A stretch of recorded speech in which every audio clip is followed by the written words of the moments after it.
P study YouTube channel में आपका स्वागत है। आज हम बात करेंगे स्टीफन के नियम के बारे में और स्टीफन के नियम से भी मैक्सिमम टाइम पीएनएसटी में क्वेश्चन पूछे गए। अगर आप इस चैनल पर नए तो चैनल को सब्सक्राइब कर लीजिए, बेल आइकन को प्रेस कर लीजिए। स्टीफन का जो नियम है वो ऊष्मा के विकिरण के लिए है, लेकिन यहाँ पर ऊष्मा के विकिरण में टेम्परेचर का कैसा रोल है वो देखेंगे।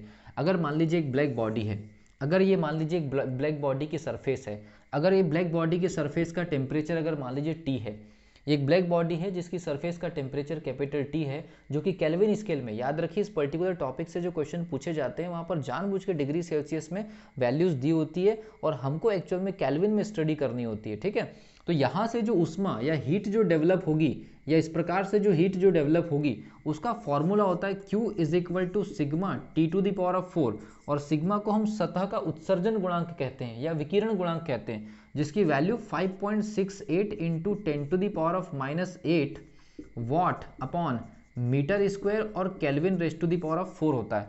कई बार ये सिग्मा का विमी सूत्र भी आ गया है, वैल्यूज भी पूछ ली गई है, और ये जो सिग्मा की जो वैल्यू होती है इसे हम सतह उत्सर्जन गुणांक या एक प्रकार का विकिरण गुणांक कहते हैं। लेकिन यहाँ से जो स्टीफन नियम से जो क्वेश्चन आजकल बन रहे हैं पिछले 4-5 सालों में, वो सीधे सीधे बन रहे हैं Q is directly proportional to T to the power of 4।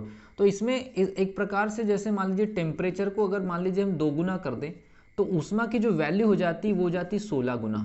इस प्रकार के क्वेश्चन ज़्यादा आ रहे हैं कि टेम्परेचर को 2 गुना करेंगे तो ऊष्मा कितने गुना हो जाएगी, 16 गुना। अगर मान लीजिए अगर टेम्परेचर को अगर हम 3 गुना कर दें, टेम्परेचर को हम 3 गुना कर दे तो उष्मा 81 टाइम हो जाएगी। इस प्रकार के जो क्वेश्चन आते हैं वो ज़्यादा आते हैं, मतलब लॉजिकल क्वेश्चन यहाँ से ज़्यादा आते हैं और बार बार लॉजिकल क्वेश्चन ही यहाँ पर पूछे जा रहे हैं टेम्परेचर को लेकर के।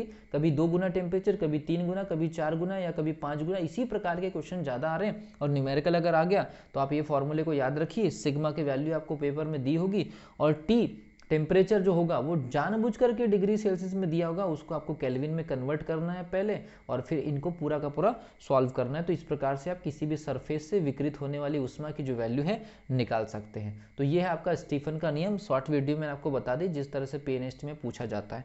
मिलता हूँ अगली वीडियो में, तब तक के लिए wish you all the best.